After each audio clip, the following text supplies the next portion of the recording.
Welcome and welcome back, everybody. Tabletop Toki here, and in today's live stream, we're going to be doing a solo party for a new ButtonShy game called Hyperstar Run, which is a solo game from designer Scott Almes.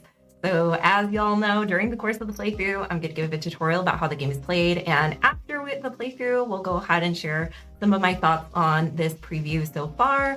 A huge shout out to ButtonShy Games before we get started for sending a copy for preview.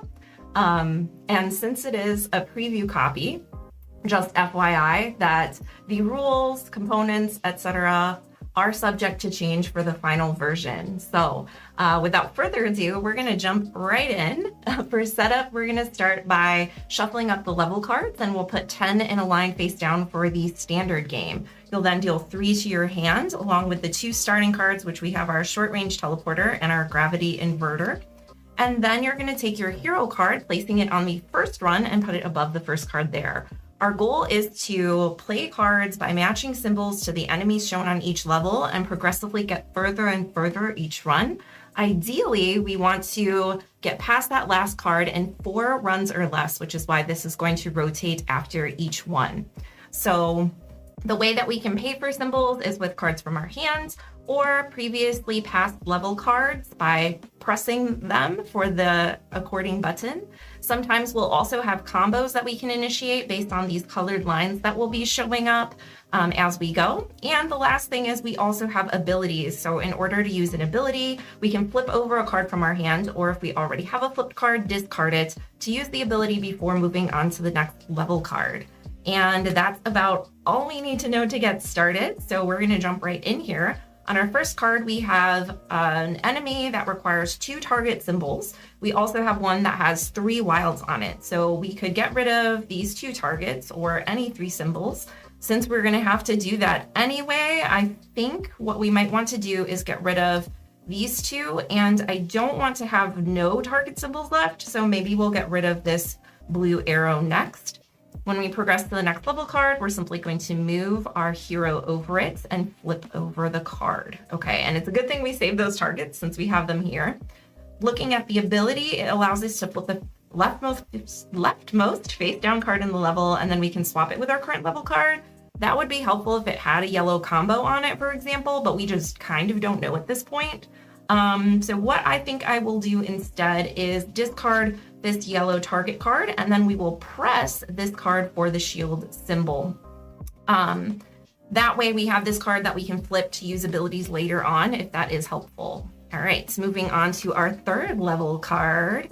We have flip the leftmost face down card in the level. Okay, so similarly, we can swap it, and it was a yellow combo, so there we go. And thanks for joining if you're here live. So let's see, we probably want to save that then. I think instead we will just pay the cost of this character down here, our little alien friend, since we have the blue and pink symbols. We're going to move on. Now, something that is interesting. Oh, and we got another yellow combo. Awesome. So something that is interesting is that when we reset the level, we will pull the leftmost card into our hand, which means we're not going to have as great of a combo potentially going forward unless we can activate an ability to help us out with that. Unfortunately, we don't have 2 of our target symbols. There is no ability that we can activate. So I think we're going to have to discard 1, 2, 3 in order to move to the next card.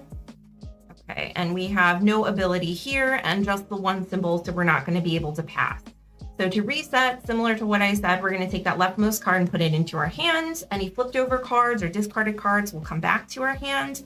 We'll unpress these cards here, and then our hero will go back to the beginning.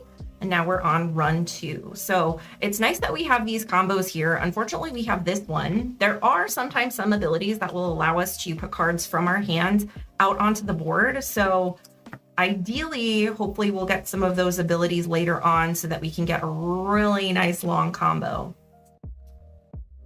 All right, so I don't think that we want to flip the leftmost level card at this point in time. So let's get rid of this single card in order to progress. So here, if we get rid of 2 targets, we can initiate the combo where we would only have to pay the shield instead of defeating one of the enemies. We don't, however, have 2 of those. So I'm wondering if it might be better for us to move these yellow cards down further. I'm not sure that that's the best thing for us to do at this point in time. So I think instead we'll just discard this blue and pink to defeat this enemy in the bottom. And then we don't have 2, so we'll have to get rid of 3 symbols again, which is not great. We do have quite a few blue arrows, so maybe we'll press those and we'll get rid of one of our pinks, but we need pinks for here. So instead, let's get rid of another blue arrow since we'll get one from this card.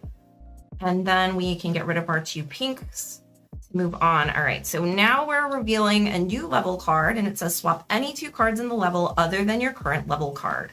So we could delay this coming into our hand a little bit later. I'm wondering if we want to do that though, or press these 2 and hope that this is a combination we can use on the next card. It's a little tough to say. I think we'll just press these 2 so that we can see more cards. And it is not a winning combination. So let's see if we can use this ability before we reset for run 3. Press your current level card, pass it without paying any enemy combo costs. Oh, hey. So we can flip this card in our hand over in order to press this card and move ahead 1. Okay, and we have a pink combo line that pairs nicely with this card back here. We can swap any 2 cards in level other than our current level card.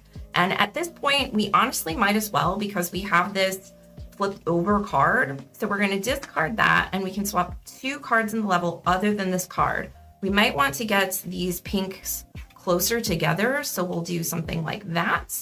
And then we're going to have to reset because we only have this card left in terms of our buttons that we can press. So taking the leftmost card into our hand, we're going to put all of these back from the discard, flip them over to their front side up, reset our line here, and our hero is going to go to run number 3. Okay, so we're halfway there, hopefully. We only have 2 more cards that left to reveal, but it is a little tricky that these combo cards are not going to necessarily get us much further ahead. I do want to start by initiating this combo. I don't think we want to flip it with that now because then we can't get the combo, unfortunately. So we will have to get rid of these 2 target cards to start our yellow combo line, but then we only need to get rid of 1 of these pink shield symbols to continue on with the combo. And now we're out of combo territory, so we will have to get rid of maybe this card to move ahead. We can get rid of a combination of one of our blues and a pink card in order to move there. Now, if we have 2 shields, which we do, 1 here and 1 in our level, we can start along this path and press this card to continue on that combo. I doubt it's going to be a pink. Oh, we have a blue combo line, which breaks things up a bit. Let's see, but we do have 2 blue arrows that we could use. Let's see if we want to use the ability first, though. I've just kind of been zooming along.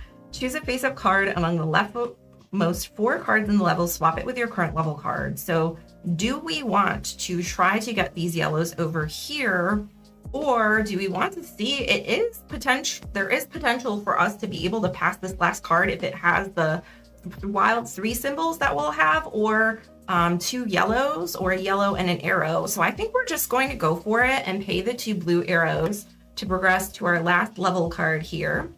What's it going to be? Oh, we do have 3 wilds. So we are able to do 1, 2, 3, which fulfills this card or this enemy here. And we have completed the run with 1 card left to press. So overall, very successful. We did get a little lucky with having some of those yellow combos early and those pink combos later. But that is a playthrough of Hyperstar Run. So getting into some of my thoughts, I've been able to play this one a couple of times already. And I have to say that I really love the aesthetic and the gameplay. I like the retro theme. I am a fan of video games. However, platformers are not necessarily my favorite, so I didn't really know how I would like this one. I will say that I do enjoy how well this emulates that kind of video game feel where you're coming back and trying to increase your skills each time. And basically, it's kind of similar to like a lot of video games, but my mind always goes to Souls games where you have a set sequence and you really have to think about the timing, think about which moves you want to use when, and every time you go back and reset, you have a little bit more knowledge and a little bit more skill. And I think that that really works well in this one because you're able to gather more cards, you're able to see more of the line, plan ahead, and think about what abilities you want to use and when. So I think it does a really great job of emulating a similar feeling to playing a video game, even though it's just 18 cards. The replayability on this one, I would say, is pretty good. Now, when you have cards face down in a line, there are going to be some scenarios where you might get exceptionally lucky. There might be some where you get pretty unlucky as well. But with how quick this one is and how straightforward of a puzzle it is, I feel like that's totally fine and acceptable. Just trying to see how quickly you can get through each run based on those elements is a fun puzzle nonetheless. There are also achievements that you can fulfill. So I haven't been taking into account those quite yet. Since this is a prototype, I'm not sure if there will be more achievements in the final version. I'm sure there might be along with expansion content and what have you, but I don't necessarily have information on that at this time. So even with some of the runs that might be more challenging or easier, there are those achievements that you can try to go for to vary up your play style each time. I do think that being able to press cards that you've already used and having the combos adds a lot of flavor and variety to those planning stages. Not knowing what's coming up next in the level, you have to really kind of adapt on the go. And like I said, overall, I think there's a lot of variety. There are also more challenging and easier play modes as well. So if that's something that you're interested in, there's definitely a little something for everyone here. Overall, I really love this one. It's definitely one of my favorites that I've gotten to play this year from the Simply Solo line from ButtonShy, both in terms of the aesthetic, how well it emulates, the overall theme that it's going for, and in terms of the puzzle that it provides being something fresh and unique. So if that sounds interesting to you, I would definitely recommend checking out Hyperstar Run from ButtonShy Games. I'll be updating the link in the description with all that information once those links are published and come out. But that's about all the time we have for today. A nice, quick, easy stream. I thought it might be fun to do a live stream of a solo party for once. And overall, thanks so much if you're here live and were able to check out this prototype version with me. Thanks so much if you're watching in the future. If you'd like to click the like button below and subscribe, it really does help out the channel. And yeah, other than that, hope everybody has a wonderful rest of your night or day, wherever time it is, wherever you are. And we'll see you next time. Bye.